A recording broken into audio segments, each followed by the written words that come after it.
Hello everyone! So these are the 5 things na hindi ko pwedeng makalimutan papunta dyan sa Dubai.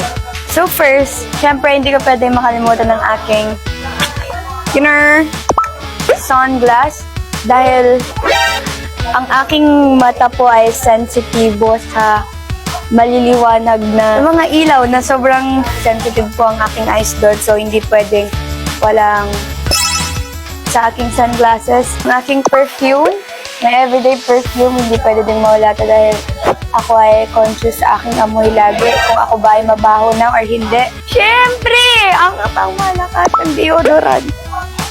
Hindi ko pwedeng makalimutan to dahil baka mamaya kaka-perform ko, umasim na ako.